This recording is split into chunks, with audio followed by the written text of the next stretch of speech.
As the panelists are moving forward, I want to welcome all of the representatives here today and thank them for their collaboration and partnership with the county.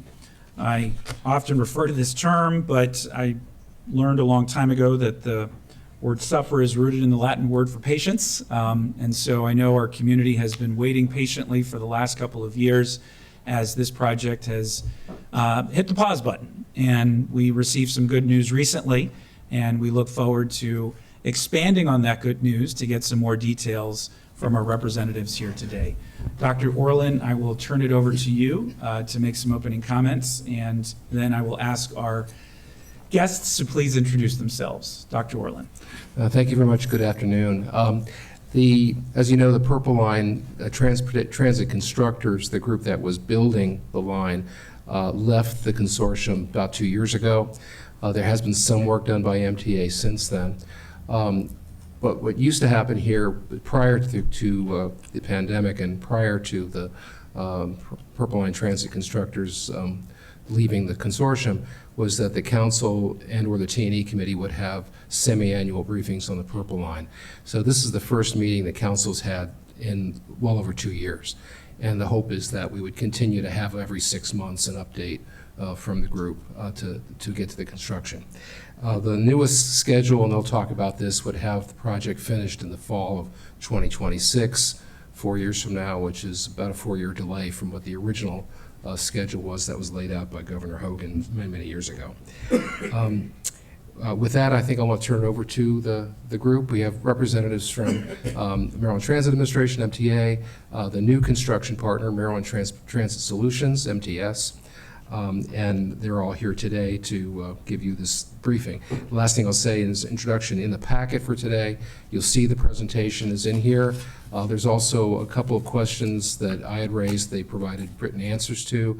And then finally, the community action teams, which there are 8, has continued to meet over this period.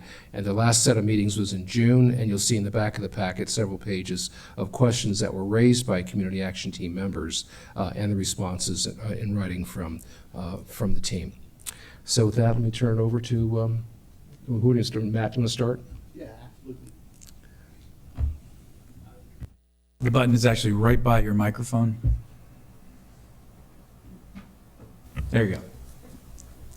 Cool, sorry about that. Well, good afternoon. My name is Matthew Pollock. I am the Executive Director for Transit Development and Delivery with MDOT MTA. I guess we're introducing each other, so I'm going to pass it to my left and introduce Terry. Thanks, Matt. I'm Terry Godey. I'm the project manager for MTS. Doran Basso, the CEO for Purple Line Transit Partners. And Hugo Fontiroch, Deputy Project Manager for MTS. All right, with that, I should say, this is my first opportunity. I can't speak for everyone, but this is my first opportunity speaking to you all in person, so I appreciate that. Haven't figured out how to tie a tie yet, so maybe for the next one in 6 months, I will have my tie tied and ready for you. It's a relatively short presentation we're doing today. We'll do a few more introductions, so there's some extra people here. Then we'll go and give an overview of what's been going on, and then we'll take a look forward and where we're going in the immediate future. So next slide, please. Again, for the record, I'm Matthew Pollock. I am also joined today by Ray Biggs, who is our project director with Maryland MDOT MTA for the Purple Line. Next slide. Oh, one back. Doran introduced himself. We're also joined by the Chief Technical Officer, Dan Norman, with the concessionaire team, Purple Line Transit Partners. Next slide, please. And you met both of our members from MTS, Terry and Ugo. So we'll go straight into the presentation, a little bit of motherhood and apple pie. We are all hopefully familiar with our 16.2 mile, 21 station Purple Line. We're running through a dense, well-populated corridor, vibrant communities in Montgomery County, and we pass through a bunch of them and head on into Prince George's County, running through Bethesda, Tacoma Park, all kinds of really neat places and lots of connections. Next slide, please. Lots of important benefits. I think we've gone over many different benefits over the years. Some of the more important benefits that I see is, certainly the multimodal connections. We're connecting to our 3 MARC lines. We're connecting to 4 of the Washington Metro subway lines. We have bus transfers throughout the corridor, including the Tacoma Langley Transit Center. Another piece, of course, is the reliable service. That is something that we're very much looking forward to as we go into revenue service. That reliable service is enhanced in some ways by the fact that our right-of-way includes some of those exclusive right-of-way where we're not mixed in traffic, and that's part of what helps us to be dependable and convenient. With that, I'm going to pass it over for Doran to talk a little bit about the concessionaire and team structure.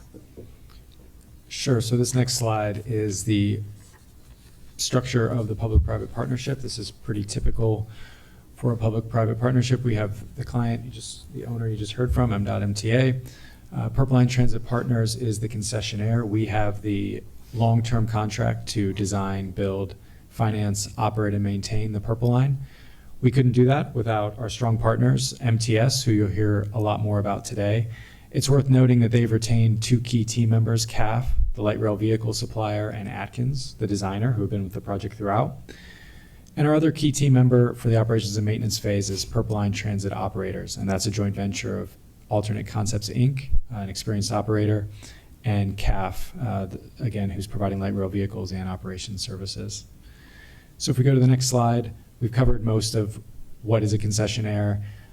Worth noting here is that PLTP led the procurement for the new design build contractor in very close coordination with M.MTA and stakeholders, and we're going to hear a lot more about them coming up soon.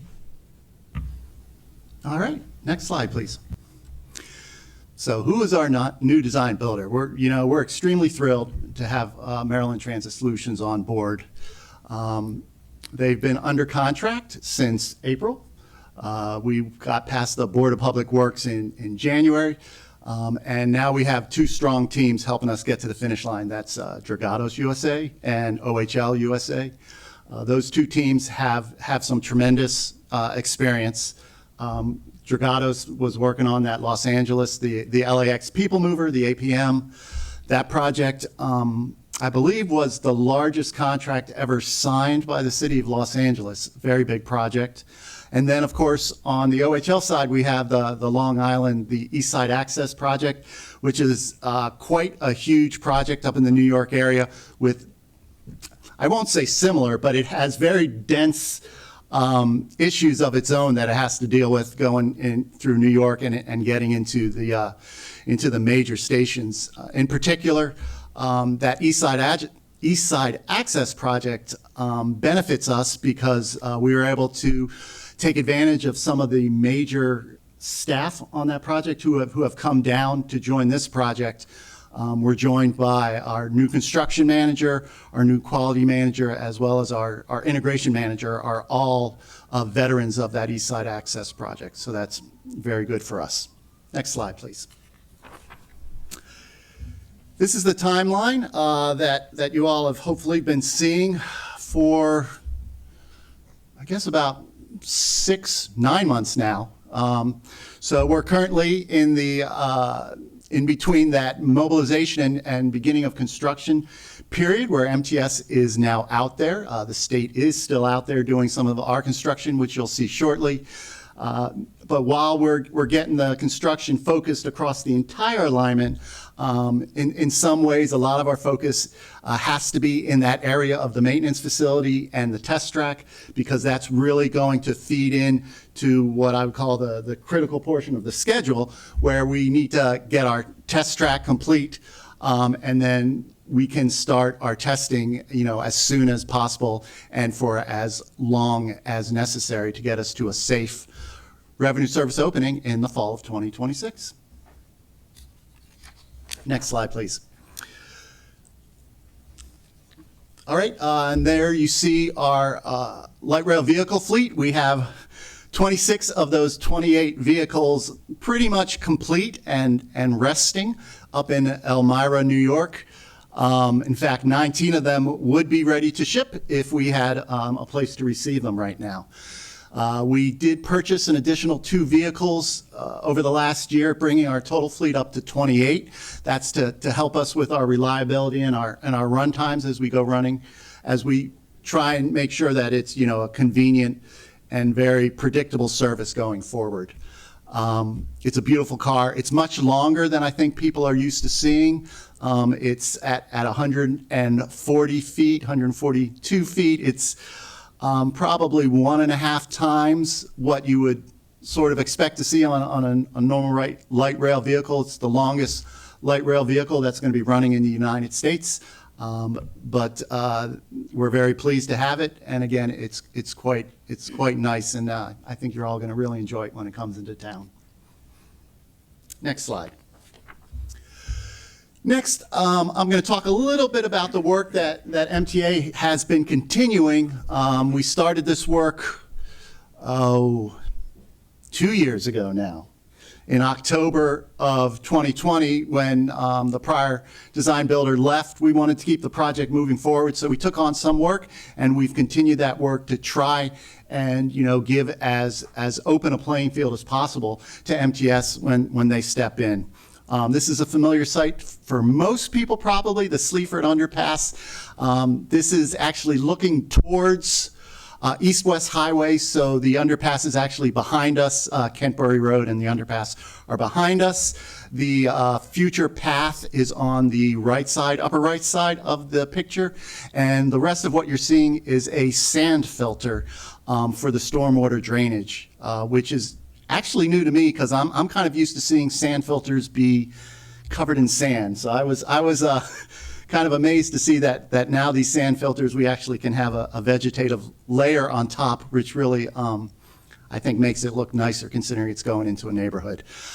So we still have a lot of work still to do on the Sleaford Underpass, so we're hoping to open to the public sometime later in the fall. Next slide, please. Next, over in the Woodside area near downtown Silver Spring, there's a lot going on. This view is of the Spring Street Bridge, so we're actually looking towards, we are looking towards downtown Silver Spring.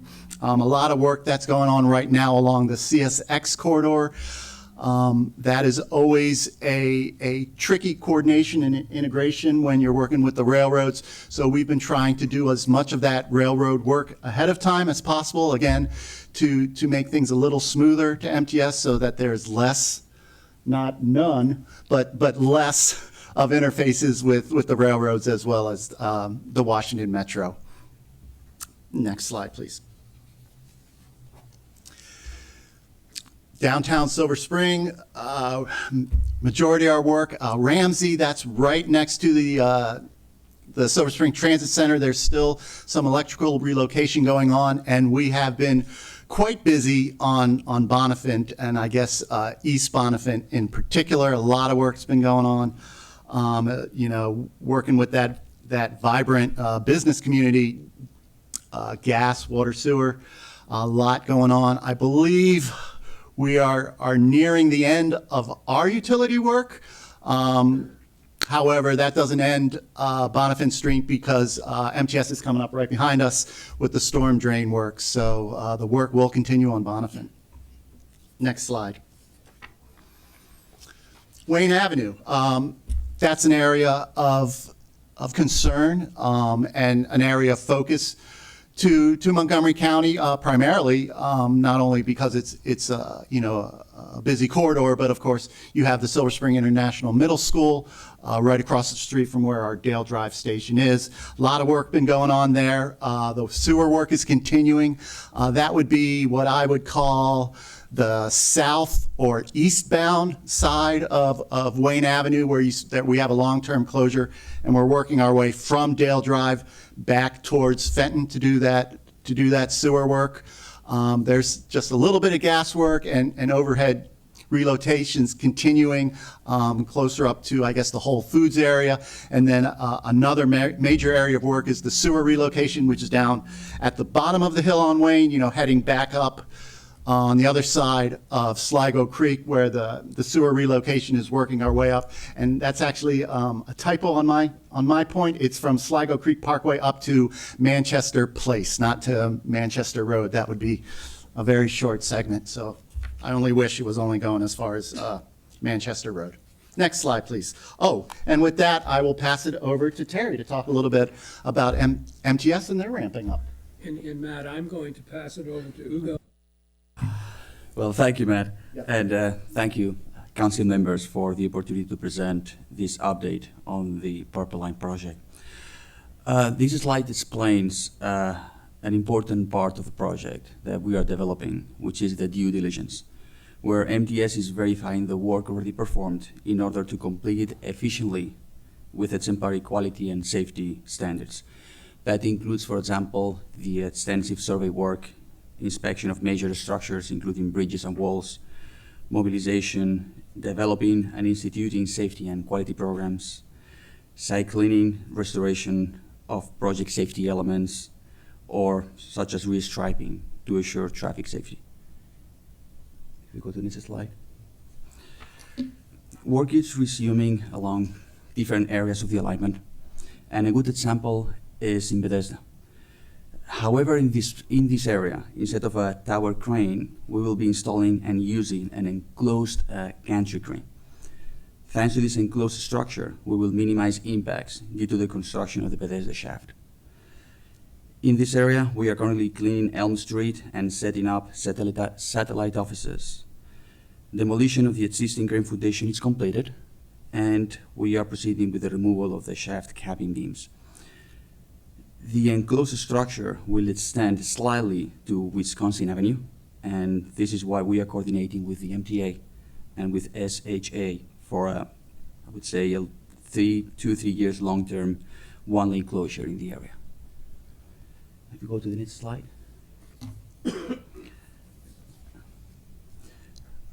In this area, pedestrians will be directed around the re-established work zone to cross Wisconsin Avenue at the signalized crosswalks. A few weeks ago, the Purple Line team met members of the county at Jones Mill Road. Concerns were addressed the following week, refreshing crosswalks and cleaning and re-striping the area.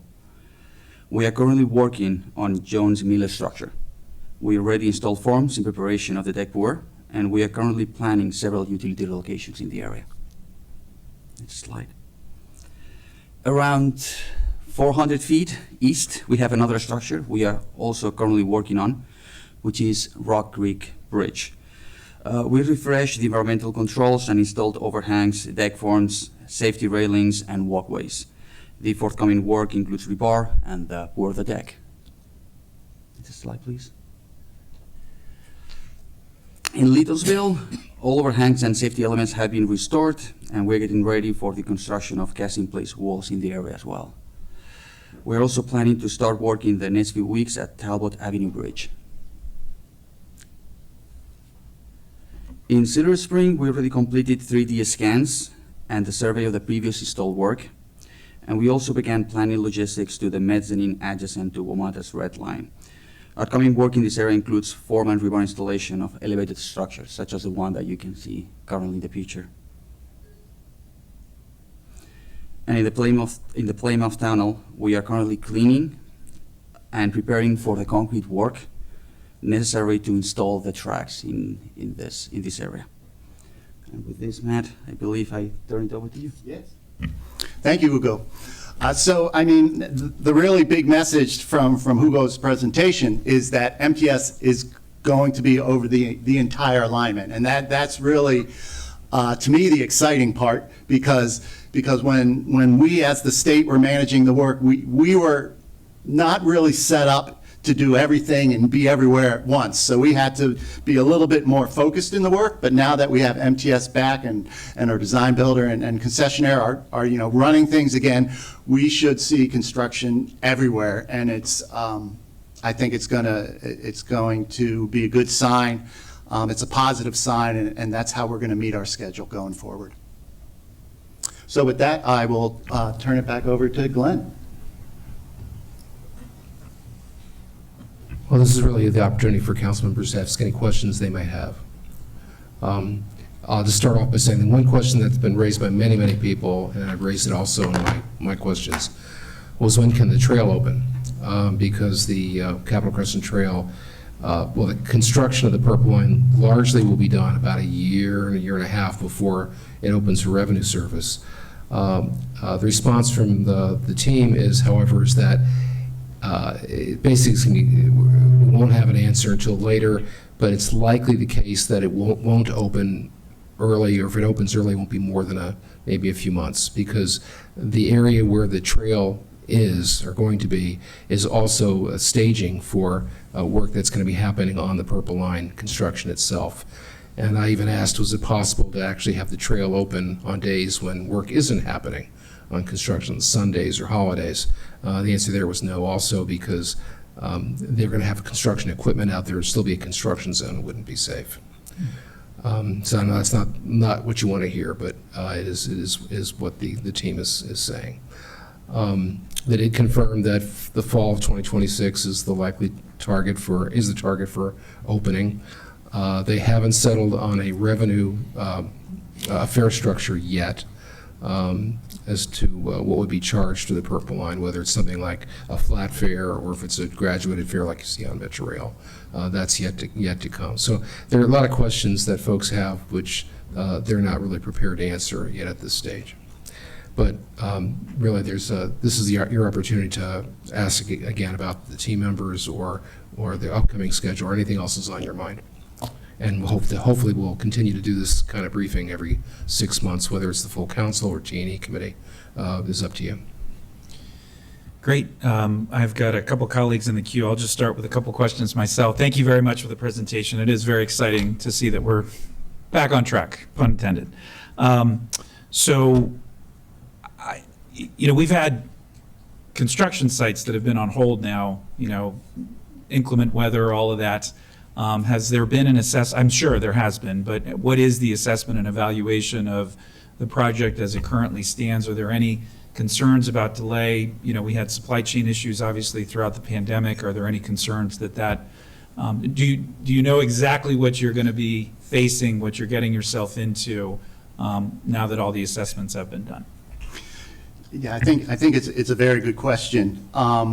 We are still comfortable with the schedule as it's presented, but we also know what our challenges are. Our challenges are as simple in some cases as concrete pipe, which is still having half to a full year delays, and so we're having to work around and find our ways to supplies.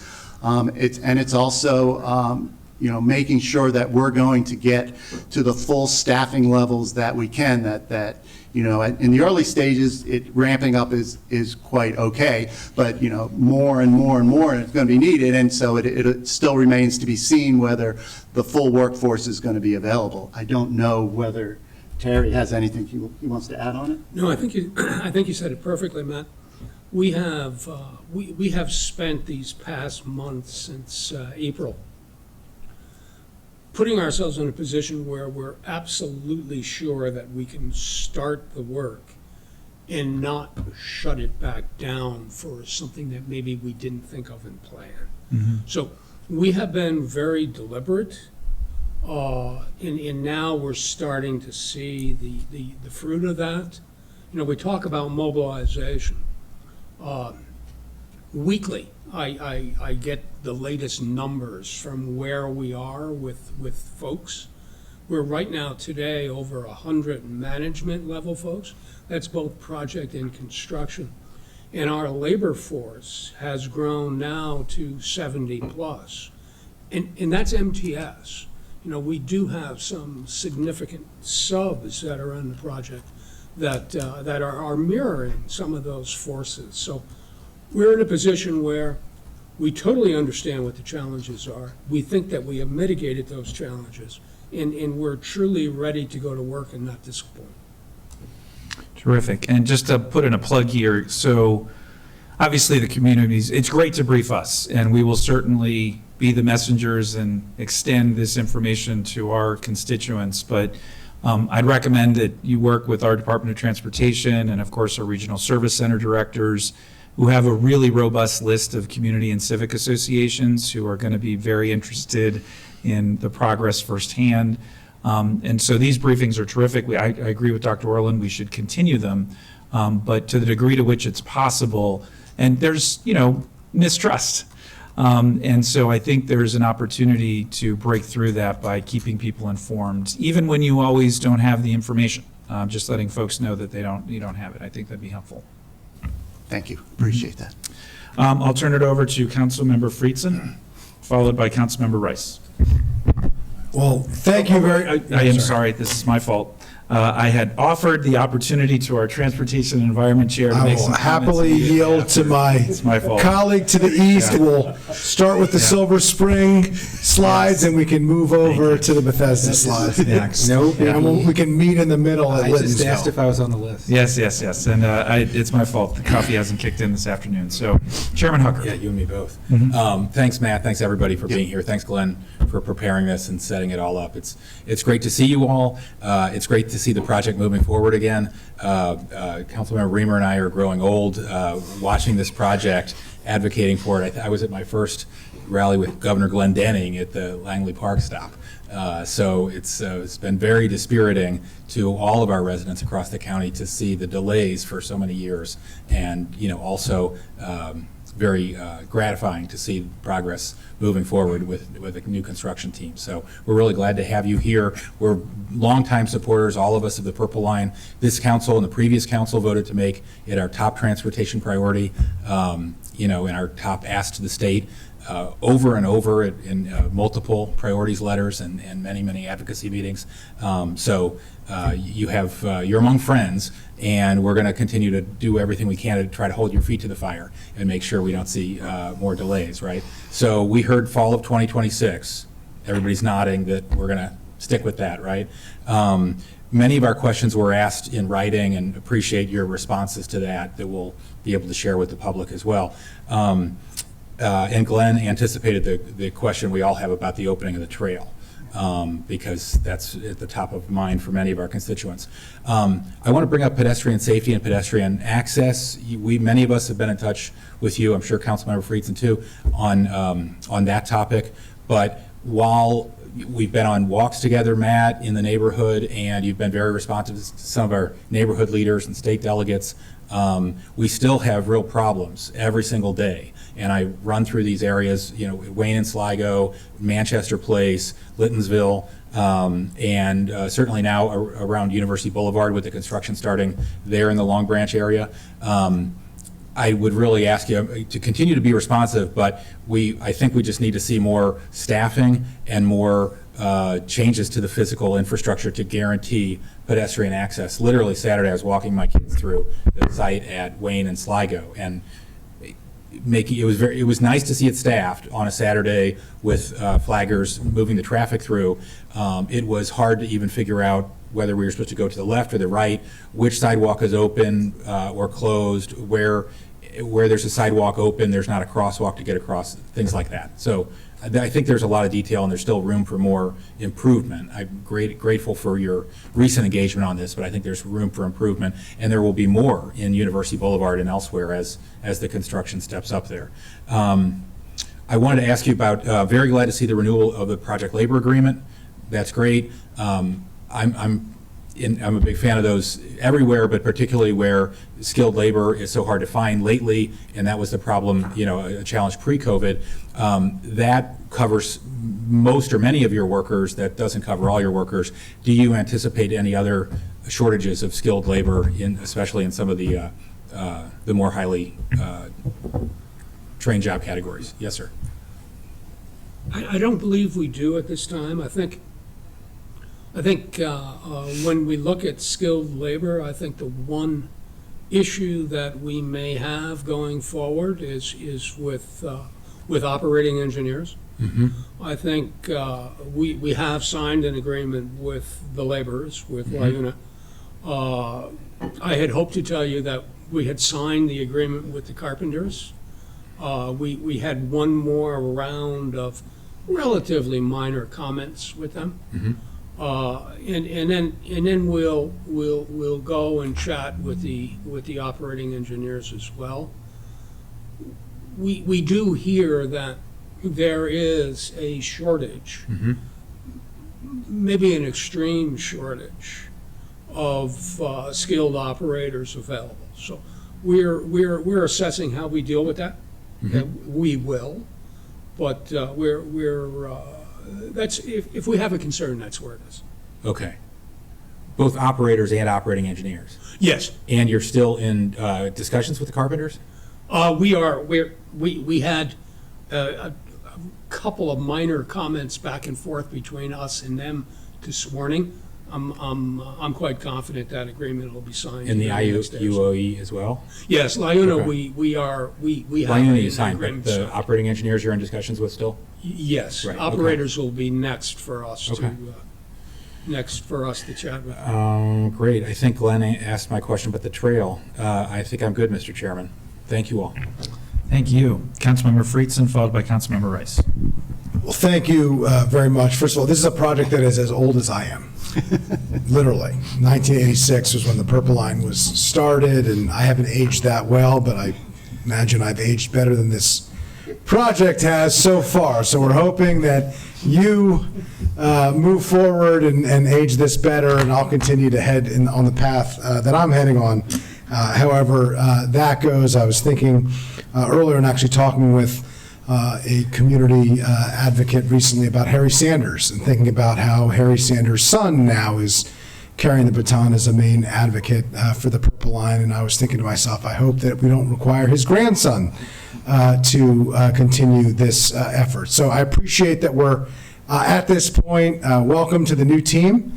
I am hoping that this is the last welcome and introduction that we have to do as part of this project, that we can put the changes behind us and the stops and starts behind us, and we can put the lawsuits behind us, and we can work together with the community, with the teams, with the labor partners, and get this done, because we need to get it done. And half doing a project is not good enough, and I know we all recognize that, and we all understand the environmental, the economic, and the equity-based reasons for why we have invested so much time, so much energy, so much money, and have invested so much of our community's trust in the ability of the public sector and the private sector, the state and the county, and all of our partners being able to work together to actually deliver a project. We're behind. We've got some trust to make up for, and I am hearing from you today. I've heard from you in prior conversations your recognition of those challenges. So that brings me to my first point. I'll end on some of the positive changes that we've seen, some of which were discussed in the presentation. But Dr. Orland did mention both the chair and my questions about the trail, a critical east-west connection between our districts and between Montgomery and Prince George's County as part of this, as part of this project.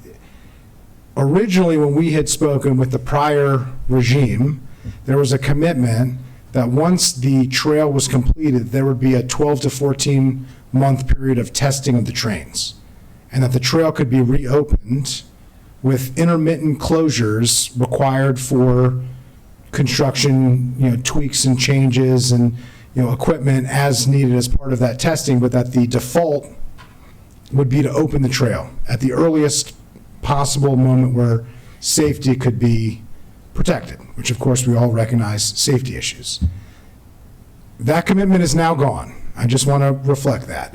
What I'm hearing now is that maybe a couple months before the opening, which is now 4 years delayed, in 2026, that the trail can be open. I just want to ask what has changed and why portions of the trail, if not the entire trail, as the default, can't be open during that testing period. I understand during active construction, you can't, you don't want to encourage people in a construction zone, but my understanding, unless I missed something from the original commitment that was made to me privately and publicly multiple times, of that aspect of once the testing starts, 12 to 14 months prior to opening, why the trail can't be open.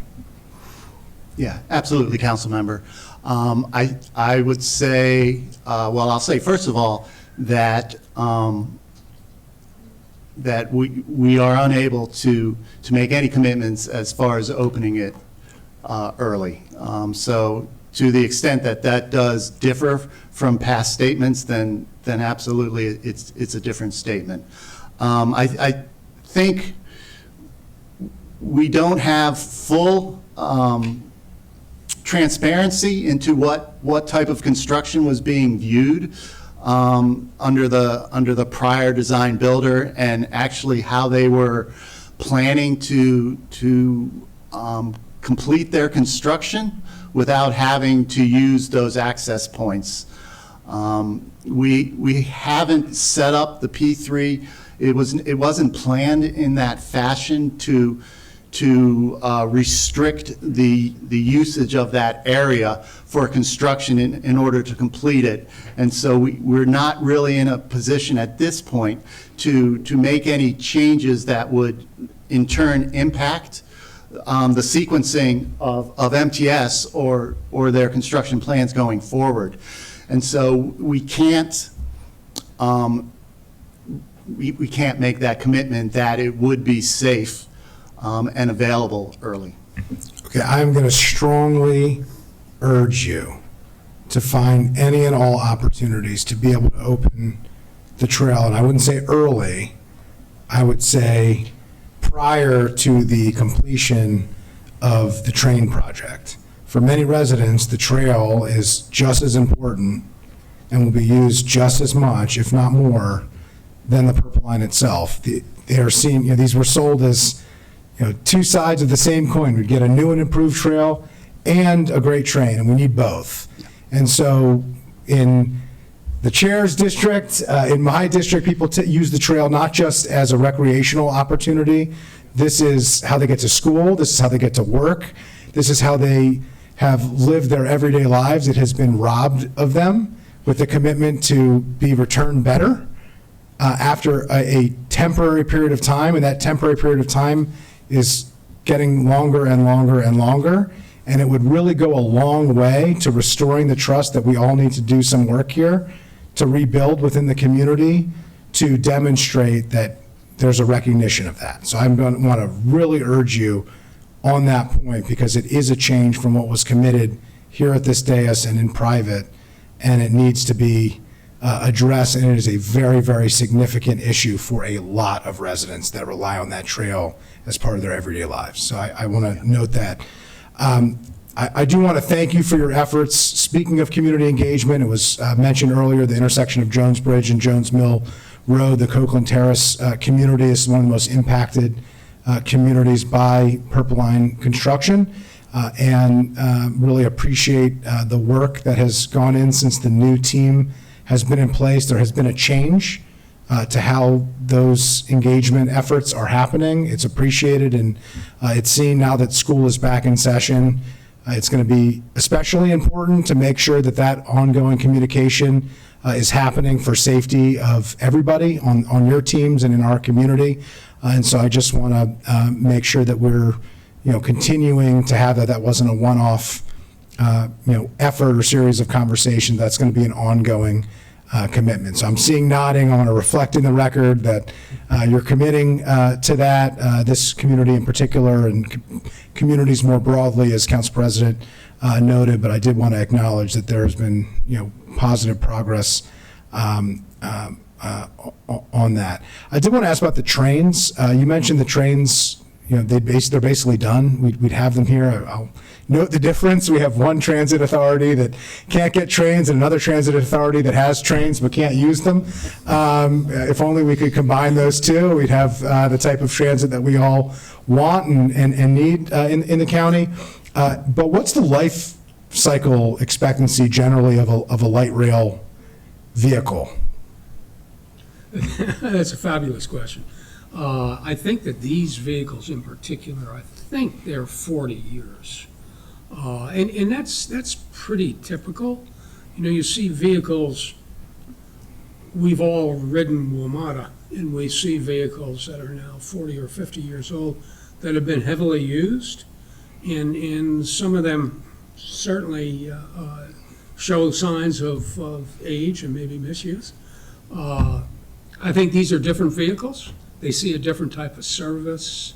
So 40 years is pretty safe. They'll go through a significant overhaul over periods of time where the trucks, the wheels will be replaced, that type of stuff, the power facilities. But 40 years is safe. Mr. Basso, did you want to chime in too? You can tell how excited I am about the vehicle. I just want to note, that's one of the benefits of a P3, right, is there are service standards and performance metrics that we have to meet. Those haven't changed as time has gone on a little bit. We still have to maintain the proper condition of the vehicles and the system and hand it back to the state in the same condition as we had promised previously. So I think, that is one benefit of a P3, that you have that dedicated and reliable service level. But the idea, I guess to make it more specific, the idea that a 4 or 5 year sitting on a shelf, with a car, that would be a problem. If I had a car that was being reserved for me for 4 or 5 years till I was ready to use it, by the time I received it, I'd want a different car. Sure. Or else I'd want to be paying for a used car. Sure. These vehicles are being well exercised. I mean, there's little train pelotons up there. They're not sitting there growing old and stagnant. And they're also still very much state-of-the-art vehicles. And these are fabulous vehicles. And they're expected to be state-of-the-art vehicles 4 years from now. We should all be proud of what the vehicle looks like and how it'll operate. Sounds good. I look forward to seeing what a 142-foot vehicle looks like on light rail, because I haven't seen that before. Maybe we should invite you for an opportunity to go up to Elmira and actually see the train. It sounds good. I did campaign work in 2008 in Pennsylvania, just south of Elmira, New York, so it'd be good to be back there. Last question, Wisconsin Avenue lane closures and pedestrian detours, like some of the other areas in downtown Silver Spring, downtown Bethesda in particular, these are hugely disruptive areas because of the amount of foot and vehicular and bicycle traffic that they get because of the density of these areas with businesses and with residents. You noted it quickly on some of the work that you're doing and the schedule, but what's the plan for outreach to make sure that residents, workers, businesses, buildings are aware of the detours that you're doing, are aware of the work, are getting properly noticed, and understand ahead of schedule of what's happening in their community, what the disruption is going to be, and how they can mitigate the impacts in terms of their day-to-day life, where they work, where they live? Yeah, absolutely, Councilmember. Our outreach team is continually advertising the detours that are out there through social media, through people who have signed up for our construction updates. They're obviously getting emails and or texts if they want them. We also have it on our social media page for significant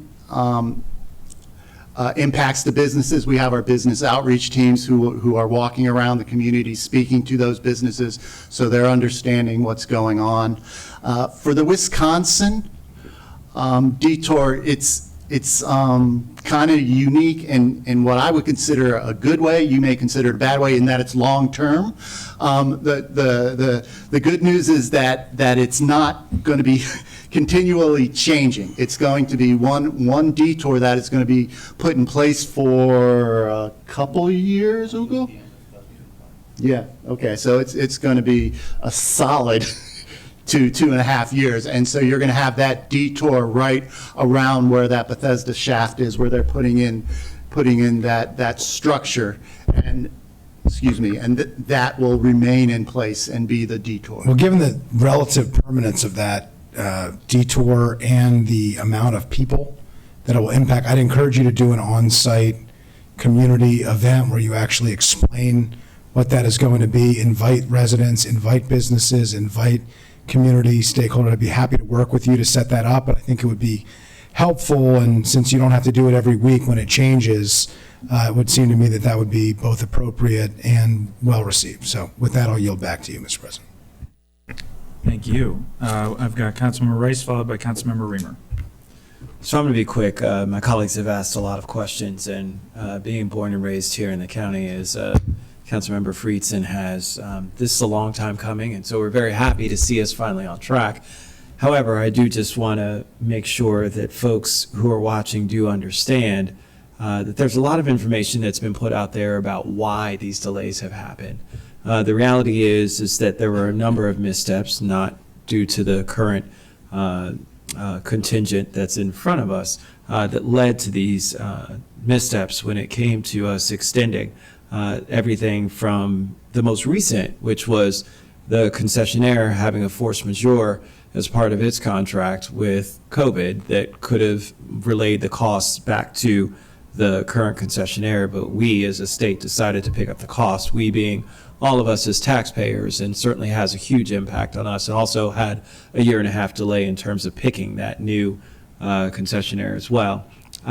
So my question is, understanding that we've already invested an additional over $1 billion into this project and could be multiple billions of dollars of additional funds, Councilmember Friedson had kind of asked this question in terms of accelerated timeline for the CCT, but in terms of the project itself, has anybody explored what it would take to accelerate the project beyond the 2026 current completion and what something like that would take? Has anybody talked about that at all? We've certainly run several different schedules to see what an acceleration would look like. The difficulty that we come up with inevitably, council member, is the fact that we're just in the middle of actual traffic, and we're in these dense areas, and the potential impacts of coming in and working in these multiple shifts and crews and everything. I think it would have very much an overriding impact to how people would be getting around, both pedestrians and vehicles. I would just like to echo my colleagues' comments in that, I mean, but people are depending on the CCT now, or dependent on that to be that source of directional sort of egress for them to get to and from work, for exercise, for all the things. I know I've run multiple park half marathons on that trail. I mean, there are a number of things that happen utilizing that area. So either way, there's impacts. Either way, there's transportation impacts. And so I would just encourage, as we're looking at this moving forward, to try and still explore. I know with our school system who experienced some of the same things, and I'm not going to say that none of the delays are due to supply costs and other kinds of things that are out there. We experienced that as chair of the Education and Culture Committee. We experienced that with our schools, and we've seen those significant delays. So I certainly understand it's just not years. It's more like 6 months, 9 months, maybe a year at most. So it's a little bit different. But that being said, we've tried to also accelerate and done some measures. And so I would just hope that we would still explore those. 6 months, 9 months still makes a difference, has a huge impact on the community that's expected this project to happen for a very long time.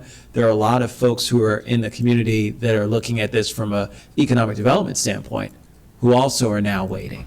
And so those kinds of things matter as well for those potential stations and how that's going to impact our community. So just again, some thought for that. But I did want to go into something that you talked about a little bit more when it came to workforce shortages. We've heard so much of this across the board, and I'm just curious what your conversations have been with some of our great institutions like Montgomery College, many of our HBCUs that are here in the area. Not only do you get a great bang for your buck in terms of ensuring that we can develop some of that workforce, but also a highly diverse workforce as well. And so I'm curious if you had any of those discussions, or if you plan to have any of those discussions. I know that our civil rights group and our equal opportunity groups are in conversations with the various educational facilities to see, what curriculums are being available and what is happening. I don't know for a fact that we have any partnerships per se with any of the the institutions. So, Yeah. as a person who chairs Education Committee, not only for this county, but also for the state with the Maryland Association of Counties, I would really encourage you to have those conversations now. Our community colleges are the best source of us immediately ramping up and getting certifications for individuals to go into different workforce needs that we have throughout the state. And we've done that, everything from nursing to construction to policing, the whole 9 yards. And they've been great partners with us. So our Maryland Association of Community Colleges would look forward to working with the department and with the organization to make some of those things happen. And so if I need to help facilitate that, please reach out and let me know. Back to you, Mr. President. Thank you. Councilmember Reamer? Thank you. Nice to see you. Glad to see the team assembled and that we're moving forward with construction. I want to join the appeal to find a way to reopen the trail, learning that it will appear to largely be finished, but for a period of a year, you will continue to be doing testing. Or maybe a year and a half is what I thought I heard. That's going to be really hard for people who are accustomed to using that trail to understand how a trail that looks like it's pretty complete, can't be used. And just as, many users, the ones that really get to me are the kids who want to commute to BCC or other schools on that trail and have really lost that opportunity. It's really tough. And so I know you'll keep considering this, and I just hope in another year or so we'll be able to identify some solutions there and make that possible. I wanted to ask about the lead time for ordering cars, additional cars. I was always, I felt like it was a reasonable compromise when the governor said we're not going to purchase enough cars for 6 minute headways, we're going to stick with 8. And that's a battle for another day. So how long does it take, from ordering to receipt in the future? If we wanted to shift to 6 minute headways, because, we find that ridership is really high, what's the kind of lead time we should all be thinking about for a decision like that? Terry, do you want to talk? I think there's there's different ways to look at it, whether there's options or if you're purchasing vehicles new. I don't know which you were going to touch on. I guess where I was headed, Matt, was once that vehicle style is totally manufactured. And again, there's 28 of these vehicles. This is a new vehicle. It's never been built this way. Imagine the company's hoping that other lines will use it. Yeah, Councilman, parts and pieces of the vehicle, some significant parts and pieces, are similar parts and pieces on other vehicles, but body components, interior components, those type of things are more one-offs. So where I was headed was, as long as the assembly line is assembling that vehicle, to add vehicles to that order is relatively short, maybe 2 years to 30 months. Once you went beyond that, then that vehicle delivery gets longer. Okay, but 19 of the vehicles are already complete, and there's only 9 or 10 more, right? So, well, 7 of them are there in Elmira being assembled in various degrees of assembly. The 2 vehicles that were ordered by MTA here in the past year, those vehicles are very, very early in the process, finishing design work, that type of thing. They have not been in a major production line, either in Spain or here in the US where the final assembly is done. Those vehicles are very new in the assembly line. Okay. So I guess where I'm headed is, if in fact a decision was made over the next 2 to 3 years to add additional vehicles to the 28, that would be a much shorter timeline for delivery of those additional vehicles than if we get beyond, and let's call it, I think it's actually fall of 2025, when the 2 additional vehicles are here on the site. So the assembly line will wind down after delivery, and it could be very expensive or time-consuming to restart it. And so that's not good. That's actually not what I was hoping to hear. Because, I don't know, maybe when the line opens, it'll right away be full, and we'll need to, again, immediately start pressing the case. But I don't know. Glenn, anything kind of? Yeah, by my math, it looks like we need 9 more cars to be able to operate 6-minute headways. It's about a third more cars than we have than what's been planned, including spare. One thing that'd be useful, I think, for everyone to know would be what's the cost of 9 more vehicles, and I don't know if that's something you might want to pursue with your friends in the General State Assembly in colleagues. I terms mean, of- it sounds like it's something we need to start socializing and talking through and figuring out a timeline. Yeah, so if we got to have a cost estimate for that at some point, that would be useful.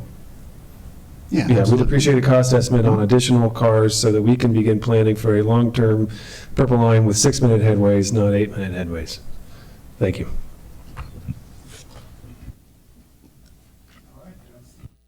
Sorry. I don't see any other questions from colleagues. Oh, Dr. Orland? I just have one more comment, follow-up from Mr. Friedson's comment. He mentioned that the Purple Line started as a concept in 1986, actually started in 1985. So I think what you could say is that the Purple Line and you were conceived at the same time. Well, on that note, I digress. Yeah, that's right. I think those jokes have left the station. That's right, that's right. Yep. All right, well, thanks, everybody, for that briefing. We look forward to the ongoing, hopefully good news, and we will be following up on progress. Thanks a lot.